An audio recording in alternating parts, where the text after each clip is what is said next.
Hello student, कैसे हो आप सब? अच्छे ही होंगे। हाँ, तो आज हम देखेंगे।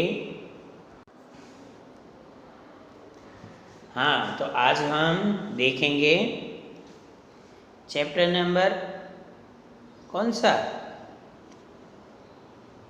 याद है? कौन सा चैप्टर चल रहा था हमारा? हाँ, किसको याद आया? बताओ। ओके, याद आ गया सबको? सबको याद आ गया? अच्छी बात है। चलो देखते हो हम हमारा कौन सा चैप्टर है। मैं देखता हूँ कि कितने लोगों को याद आ गया है। मुझे तो पता ही है कौन सा है। Nice primary school, standard 5 subject Hindi, chapter number 3 घड़ी का इतिहास और पार्ट नंबर 3 है हमारा। और चैप्टर नंबर वो भी 3, दोनों 3, बोथ आर 3। ओके, तो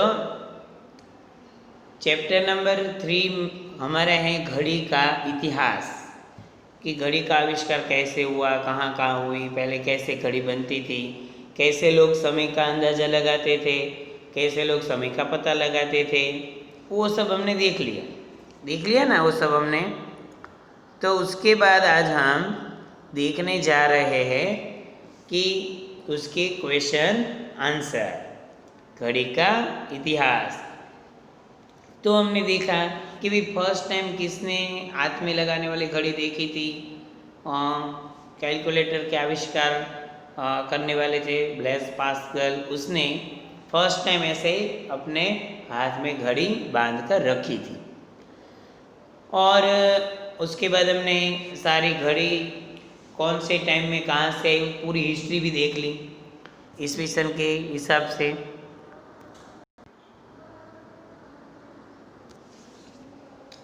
तो वो भी हमने देख लिया कि कौन से टाइम में कहाँ। कोई बता रहा था कि पहले ये सूर्य की गति को देखकर समय का अंदाजा लगाते थे। कहीं पे वो पानी का बड़ा बर्तन रखते थे, उसके अंदाज पे समय का पता लगाते थे। कोई बोलता था कि ये मोमबत्ती है, वो जलाकर वो कब ख़त्म होती है उसके हिसाब से समय का पता लगाते थे। कोई डोरी है सूत की, पूरी डोरी है, तो ये डोरी को नीचे से जलाकर रखते थे ताकि उसे समय का पता चलता था। तो ऐसे ऐसे कई सारे तरीके थे कि समय का अंदाज़ा उस हिसाब से लगाया जा सकता था और उन लोगों को समय का पता चलता था कि ऐसे ऐसे हम देखें तो हमें समय का पता चलता है। तो उस तरह हमने देख लिया। उसके बाद हमने घड़ियों का इतिहास और कौन से टाइम में कौन सी घड़ी आई, कौन सी कंपनी ने वो घड़ी बनाई, वो सब भी देख लिया। देखा ना कि भूल गए? कितने लोगों को याद है ये? चलो मुझे याद है, और कौन कौन?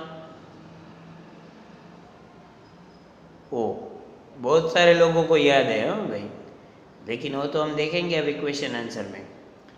तो क्वेश्चन आंसर देखते हैं हम।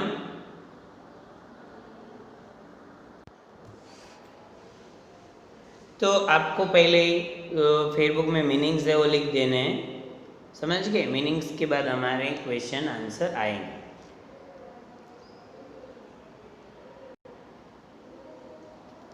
हाँ, तो फर्स्ट आता है ऑब्वियस, बोलने की बारी। बोलने की बारी का फर्स्ट क्वेश्चन है, प्राचीन काल में लोग बिना घड़ी के अपना काम कैसे चलाते होंगे, सोच कर बताइए। ये जो फर्स्ट क्वेश्चन है वो यहाँ पे नहीं है, तो ये टेक्स्ट बुक में है। कौन सा? कि भाई प्राचीन काल में लोग बिना घड़ी के अपना काम कैसे चलाते होंगे। घड़ी तो थी नहीं, तो वो लोग अपना काम कैसे चलाते होंगे? बिना घड़ी के, है ना। तो उसका उत्तर है कि प्राचीन काल में लोग सूर्य की गति देखकर समय का अंदाजा लगाते थे और उसी के अनुसार अपना कार्य करते थे। कैसे पता चलता था कि मॉर्निंग होते ही ये जो सन है इस साइड होता है, धीरे धीरे धीरे धीरे धीरे दोपहर होते ही कहाँ जाता है सूर्य? अपने सिर के ऊपर। तो इस तरह वो सूर्य की गति को देखकर अपना काम करते थे, अंदाजा लगाते थे। सब समझ में आई बात कि प्राचीन काल में लोग सूर्य की गति देखकर समय का अंदाजा लगाते थे और उसी के अनुसार अपना कार्य करते थे। जल घड़ी का आविष्कार कब हुआ? जल घड़ी का आविष्कार 16वीं शताब्दी, याद रखना है कौन सा? 16वीं शताब्दी। 16 मतलब कौन सा? ये 16 शताब्दी में हुआ था। जल घड़ी सबसे पहले मिस्र के बेबीलोन में बनाई गई थी। सबसे पहले कहाँ बनाई गई थी? मिस्र के बेबीलोन में। समझना आप ठीक से कि जल घड़ी का आविष्कार कब हुआ। तो जल घड़ी का आविष्कार 16वीं शताब्दी में हुआ था। जल घड़ी सबसे पहले मिस्र के बेबीलोन में बनाई गई थी। 2 क्वेश्चन हो गए, याद रहेंगे आपको? हो गया। तो देखते थर्ड में क्या है। मध्यकाल में बनी घड़ियाँ बहुत ज़्यादा सफल क्यों नहीं हुई? मध्यकाल में ये घड़ियाँ तो बनती थी लेकिन वो सफल नहीं हुई थी। जैसे मोमबत्ती जलाना और पानी के बर्तन में वो रस्सी जलाना, वो सब था लेकिन वो इतना सक्सेस नहीं हुआ है। क्यों? तो मध्यकाल में बनी घड़ियाँ बहुत ज़्यादा सफल इसीलिए नहीं हो पाई क्योंकि ये सभी घड़ियाँ बिल्कुल सही समय बताने में असमर्थ थी। उसे सबको पता नहीं चलता था। मैं मेरे घर में अभी मोमबत्ती जला कर रख देता हूँ, अपने बाजू वाले अब कौन से टाइम पे रखते क्या पता। तो ऐसा होता था, इसीलिए वो सब सही समय बताने में कैसी थी? असमर्थ थी। हाँ, काम चलता था, ओके, काम चलता था लेकिन जो अभी हम टाइम के हिसाब से चलते हैं तो उसके हिसाब से उस टाइम थोड़ा दिक्कत वाला था। आगे देखते। तो मध्यकाल में बनी घड़ियाँ बहुत ज़्यादा सफल क्यों नहीं हुई? तो ये है उसका रीज़न। परमाणु घड़ियों की क्या विशेषता है? ये तो मस्त है। परमाणु घड़ियों की यह विशेषता है कि ये उपग्रहों की स्थापना के काम आती है। सैटेलाइट रखते हैं ना, तो सैटेलाइट रखने में, उपग्रह मतलब क्या? सैटेलाइट।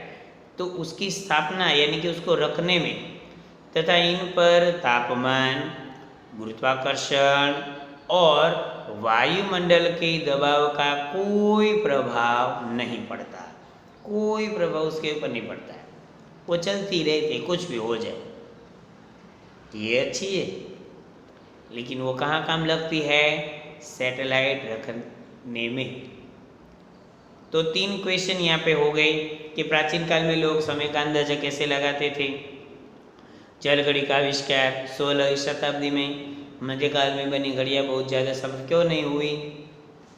वो सक्सेस नहीं थे। उसके रीज़न क्या थे? तो मध्यकाल में बनी घड़ियाँ बहुत ज़्यादा सफल इसीलिए नहीं हो पाई क्योंकि ये सभी घड़ियाँ बिल्कुल सही समय बताने में असमर्थ थी।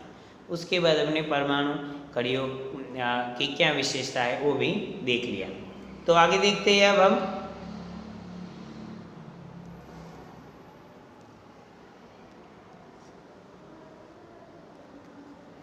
तो आगे क्या लिखने की बात। प्राचीन काल में व्यापारी समय का पता कैसे लगाते थे? तो प्राचीन काल में व्यापारी समय का पता सूर्य की रोशनी देखकर लगाते थे। प्राचीन काल में क्या था, कुछ है ही नहीं, इसलिए ज़्यादा से ज़्यादा क्या लगाते थे, सूर्य की रोशनी को देखकर। आधुनिक घड़ी को पहनने वाले विश्व के पहले व्यक्ति कौन थे, सबको पता है। तो आधुनिक घड़ी को पहनने वाले विश्व के पहले व्यक्ति प्रसिद्ध फ्रांसीस गणितज्ञ और दार्शनिक ब्लेज पास्कल थे, जो कैलकुलेटर भी उसने बनाया था। देखो कैलकुलेटर, उसकी स्टोरी में हमने देखा था, पता है ना आपको, मैंने रखा था वीडियो कि उसके पापा को सब काउंटिंग करने का काम बहुत देर देर तक चलता था। तो उसने देखा कि मैं अपने पापा का काम इजी कैसे बना दूँ, तो उसने वो कैलकुलेटर बनाया। तो इस तरह हमें भी कुछ सोचना चाहिए।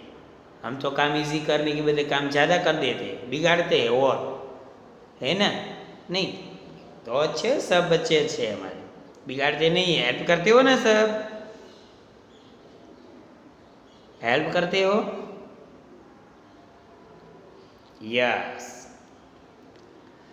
क्वार्ट्स घड़ियों की क्या विशेषता है? क्वार्ट्स घड़ियाँ ऑटोमेटिक तथा इलेक्ट्रॉनिक घड़ियाँ हैं। क्वार्ट्स एक प्रकार का क्रिस्टल है जिसमें स्थायी रूप से यांत्रिक गुण उपस्थित रहते हैं। क्वार्ट्स घड़ी सेकंड के 1,00,000वें हिस्से को भी नाप सकती है, जो हम अभी पहनते हैं ना, वो घड़ी। आधुनिक घड़ी को पहनने वाले विश्व के पहले व्यक्ति कौन थे, वो देख लिया। थर्ड है, वो भी देख लिया। अभी देखते हैं फोर्थ। घड़ी के आविष्कार से मनुष्य को क्या लाभ हुआ? हुआ कुछ लाभ हमें? हाँ सर, हुआ तो सही। तो क्या हुआ? घड़ी के आविष्कार से मनुष्य को यह लाभ हुआ कि उसने समय के अनुसार चलना सीखा। सबसे बड़ी बात वो हुई कि हम कैसे चलने लगे, समय के हिसाब से। घड़ी के आविष्कार से मनुष्य को यह लाभ हुआ कि उसने समय के अनुसार चलना सीखा तथा समय का आदर करते हुए सफलता की सीढ़ियों की और लगातार बढ़ता चलता रहा। कहाँ सफलता? सफलता कैसे मिलती है? समय के साथ चलो तो, वरना कुछ सफलता मिलती है? नहीं मिलती, कुछ नहीं मिलता है। क्या मिलेगा? आप समय के साथ नहीं चलोगे तो कुछ होगा फायदा? नहीं। तो फर्स्ट हमारा था प्राचीन काल में व्यापारी समय का पता कैसे लगाते थे। आधुनिक घड़ी को पहनने वाले विश्व के पहले व्यक्ति कौन थे। क्वार्ट्स घड़ियों की क्या विशेषताएं हैं। घड़ी के आविष्कार से मनुष्य को क्या लाभ हुआ। तो घड़ी के आविष्कार से मनुष्य को क्या लाभ हुआ वो भी देखना है। तो यहाँ लिखने की बारी और बोलने की बारी खत्म हो गई। तो उसके बाद देखते हैं हम सही उत्तर पर राइट का चिन्ह लगाइए। जल घड़ी का आविष्कार सर्वप्रथम कहाँ हुआ? तो मिस्र के बेबीलोन में। कहाँ हुआ? मिस्र के बेबीलोन में। सही उत्तर पर, यानी कि MCQ। कैलकुलेटर का आविष्कार किन्हें माना जाता है? तो ब्लेज पास्कल को, उसने बनाया कैलकुलेटर। मधुर संगीत सुनाने वाली घड़ी भारत के किस नगर में रखी गई है? तो जोधपुर में। क्या है? मधुर संगीत सुनाने वाली घड़ी भारत के किस नगर में रखी गई है? तो जोधपुर में। समझ में आई बात? रेखा खींचकर सही मिलन कीजिए। तो ये तो हमने देख लिया है, फिर भी एक बार देख लो। पहली वाटर रेसिस्टेंट घड़ी का निर्माण 1657 में क्या है? पहले पेंडुलम घड़ी का निर्माण। 1868 में पहली रिस्ट वॉच का आविष्कार। 1902 में पहली ओमेगा रिस्ट वॉच बनी। 1946 में पहली पतली घड़ी का निर्माण हुआ। 1957 में पहली इलेक्ट्रॉनिक वॉच का निर्माण हुआ था। तो ये यहाँ पे आप देख सकते हो और आपको समझ में भी आ गई होगी बात। समझ में आई बात? तो क्वेश्चन आंसर भी हमने देख लिए और एमसीक्यू देख लिए और रेखा खींचकर सही मिलन कीजिए वो भी हमने देख लिया। ये सारी बात किस में लिखनी है? फेयरबुक में। फिर भाषा संचार तो बाकी रह गए, तो देखेंगे हम भाषा संचार नेक्स्ट लेक्चर में। ओके, तो यहाँ तक आप एक बार देख लेना तो आपको भी समझ में आ जाएंगी सारी बात कि रिवीजन वर्क में एमसीक्यू, क्वेश्चन आंसर और सही मिलन कीजिए, वहाँ तक हमने काम कंप्लीट कर दिया। ओके, समझ में आई बात सारी? फिर भी एक बार देख लेना तो आपको याद रह जाएगा। Thank you. Okay, goodbye. यहाँ तक समझ में आ गई सारी बात? तो नेक्स्ट लेक्चर में मिलते हैं।